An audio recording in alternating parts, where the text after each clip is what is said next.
Class में सभी का स्वागत है। इस क्लास के माध्यम से आज यूपी पीएससी 2024 के लिए करंट अफेयर्स में उत्तर प्रदेश से संबंधित घटनाक्रम पढ़ाए जाएंगे। तो उत्तर प्रदेश परिदेश से संबंधित घटनाक्रम है कि निम्नलिखित में से दुनिया की 5वीं और देश की पहली नारी सफारी कहाँ बनाई जा रही है। तो लखनऊ उत्तर प्रदेश में। उत्तर प्रदेश के संदर्भ निम्नलिखित कथनों पर विचार कीजिए। तो इसमें दो कथन हैं, दोनों सही हैं।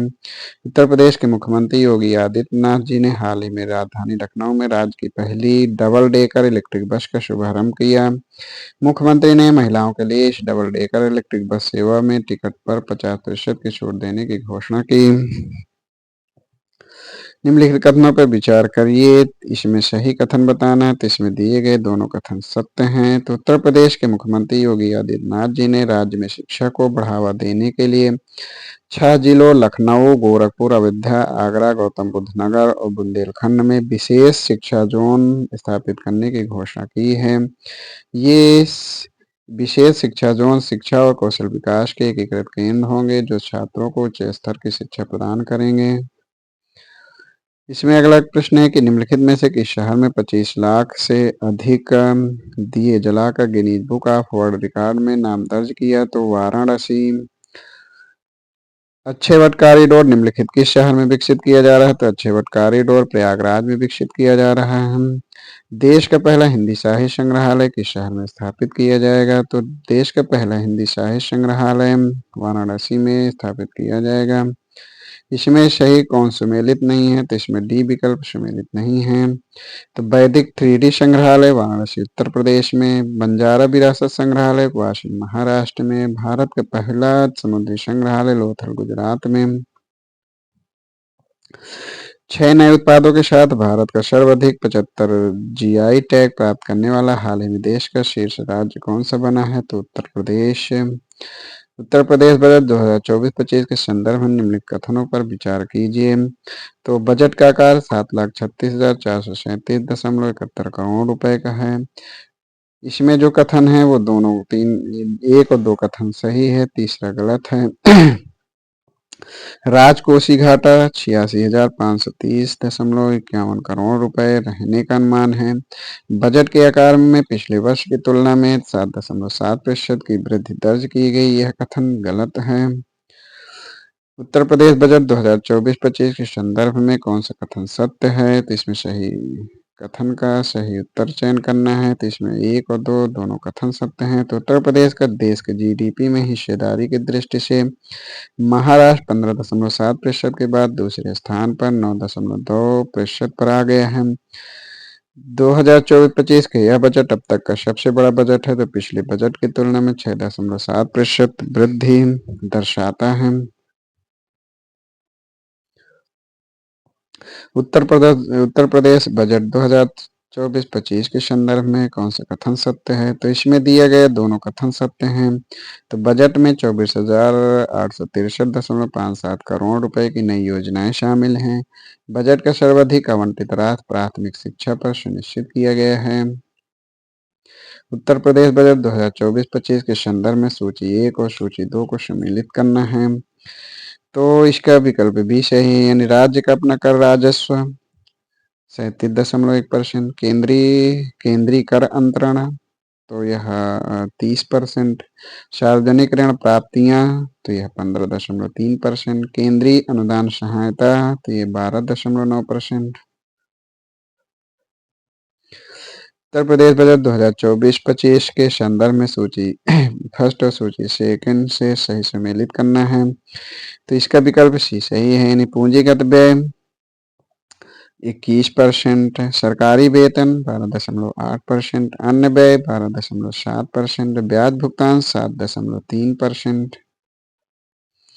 उत्तर प्रदेश बजट 2024-25 के संदर्भ में कौन सा कथन सत्य है। तो इसमें दिए गए दोनों कथन सत्य हैं। उत्तर प्रदेश का राजकोषीय तथा प्रारंभिक बजट घाटा 2024-25 में जीएसडीपी क्रमशः 3.6 और 3.46 और 3.46, यानी दोनों समान अनुमानित हैं। जीएसडीपी के प्रतिशत के रूप में राजस्व बजट 3% है। अगला प्रश्न है कि उत्तर प्रदेश आम महोत्सव 2024 के संदर्भ में कौन से कथन सत्य हैं? तो आम महोत्सव का आयोजन 12 से 14 जुलाई 2024 के मध्य राजधानी लखनऊ के अवध शिल्पग्राम में किया गया। इसी दौरान मुख्यमंत्री जी ने घोषणा की कि राज्य जापान और मलेशिया को 40 टन आम निर्यात करेगा। इसमें दिए गए तीनों कथन सही हैं। तो अपने 160 साल के इतिहास में पहली बार लखनऊ के प्रसिद्ध शहरी आम अमेरिका को निर्यात किया गया। उत्तर प्रदेश देश के आम उत्पादन का लगभग 30% है।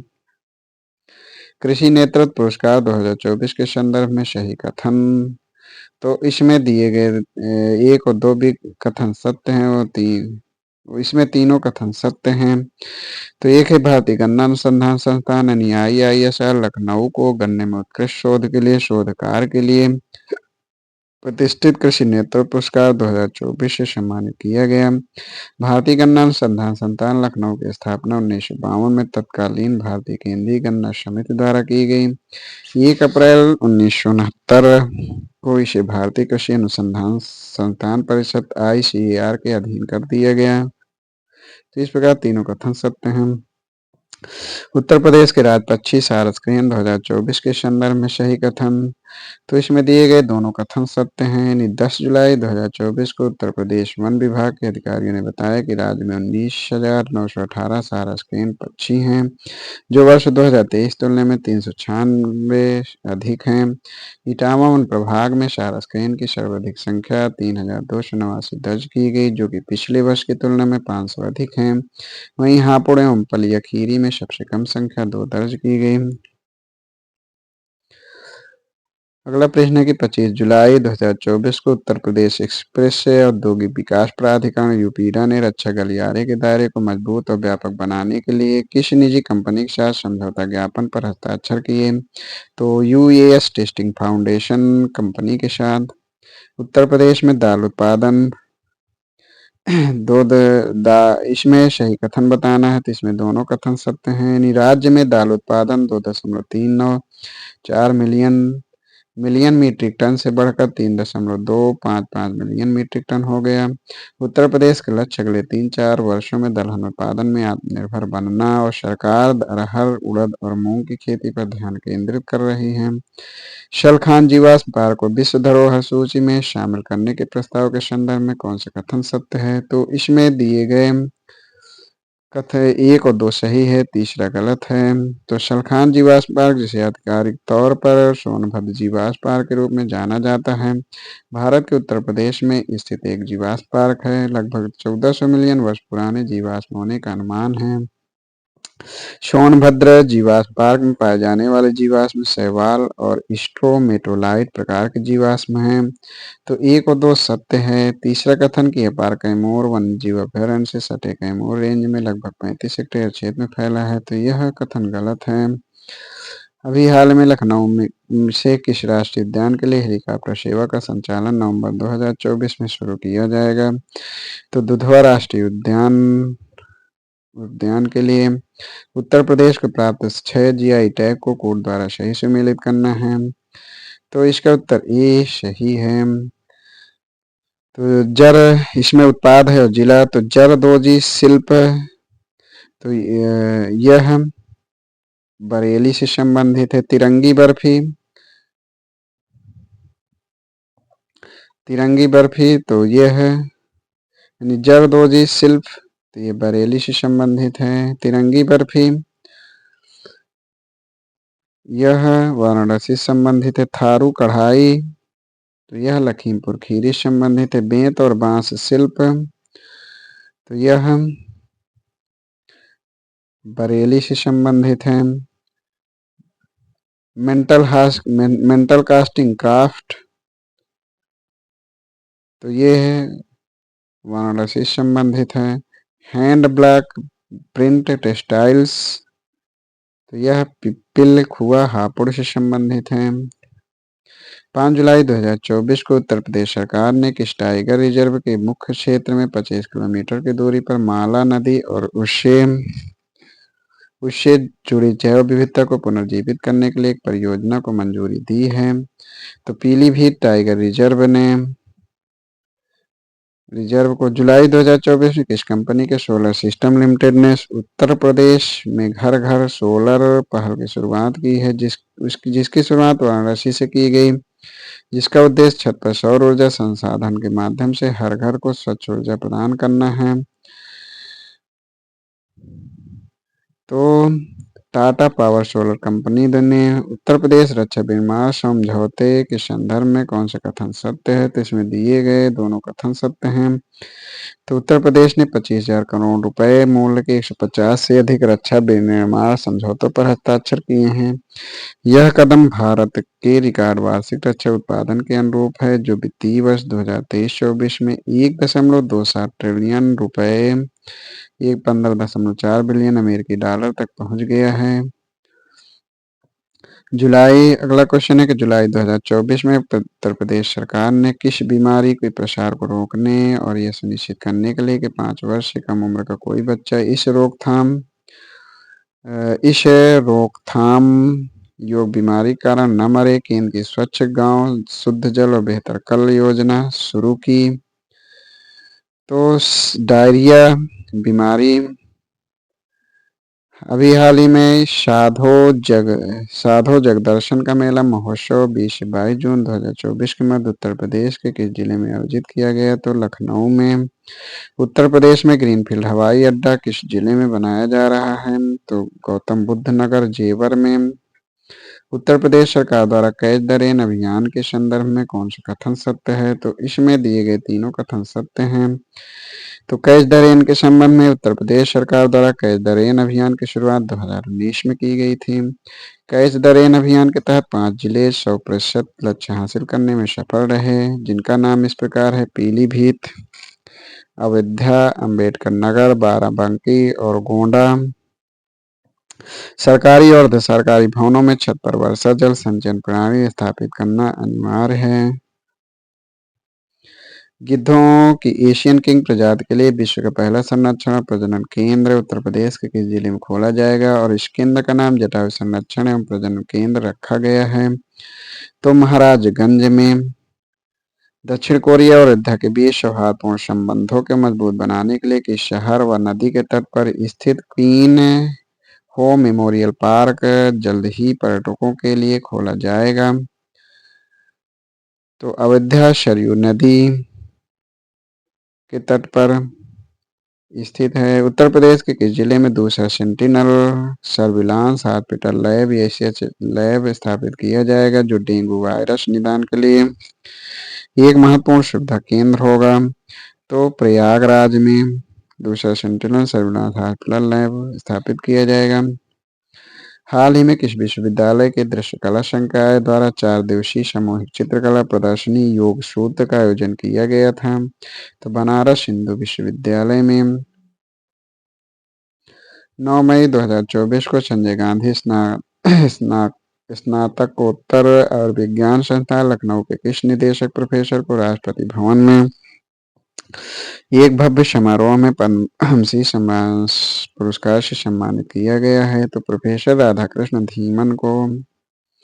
उत्तर प्रदेश ने अपने पहले ग्लास स्काई वॉक ब्रिज, जो तुलसी सबरी झरने पर स्थित है, का अनावरण किया गया, जो वर्तमान में किस जिले में अवस्थित है? तो यह चित्रकूट जिले में अवस्थित है। 8 अप्रैल 2024 को विज्ञान के सबसे पुराने रूसी संस्थान institute biology of the southern seas के साथ उत्तर प्रदेश के किसी विश्वविद्यालय के साथ समझौता ज्ञापन पर हस्ताक्षर हुआ?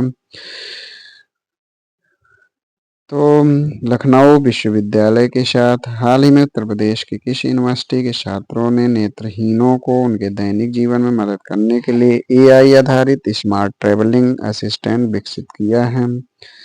तो Harcourt Buttler technical university Kanpur. 18 अप्रैल 2024 को विशाल भारत संस्थान ने रामपंथ के सहयोग से रामनवमी के अवसर पर श्री राम परिवार भक्ति आंदोलन शुरू किया। आंदोलन की शुरुआत वाराणसी के किस गांव में आयोजित महादीक्षा संस्कार से हुई? तो लमही गांव, वाराणसी। उत्तर प्रदेश का वह एयरपोर्ट जिसका नाम परिवर्तित कर मां पटेश्वरी देवी रखने का निर्णय लिया गया, उस एयरपोर्ट का क्या नाम है? तो श्रावस्ती बलरामपुर। हाल ही में उत्तर प्रदेश सरकार ने किन परिवारों के लिए मुफ्त बिजली कन्वेंशन योजना शुरू करने का निर्णय किया है? तो बीपीएल परिवार को मुफ्त बिजली कन्वेंशन योजना शुरू करने का निर्णय लिया है। मार्च 2024 में त्रिनेत्र 2.0 एप्लीकेशन को किस सरकार ने अपराध की रोकथाम और जांच के लिए लॉन्च किया है? तो उत्तर प्रदेश सरकार ने। किस कार्ड को सर्वाधिक मात्रा में जारी करने वाला उत्तर प्रदेश देश का पहला राज्य बन गया? तो आयुष्मान कार्ड को जारी करने में अभी हाल ही में उत्तर प्रदेश बजट के दौरान कहां पर राष्ट्रीय फैशन टेक्नोलॉजी संस्थान स्थापना की घोषणा की गई? तो वाराणसी वाराणसी में जनवरी 2024 में उत्तर प्रदेश सरकार ने किन दो प्रतिष्ठित हस्तियों को उत्तर प्रदेश गौरव सम्मान से सम्मानित किया? तो डॉक्टर रितु करिद्दाल श्रीवास्तव वैज्ञानिक और नवीन तिवारी उद्यमी कानपुर को। अभी हाल ही में उत्तर प्रदेश में कहां पर देश की पहली डिजिटल साइबर फोरेंसिक लैब की स्थापना की जाएगी? तो डिजिटल साइबर फोरेंसिक लैब की स्थापना नोएडा में की जाएगी।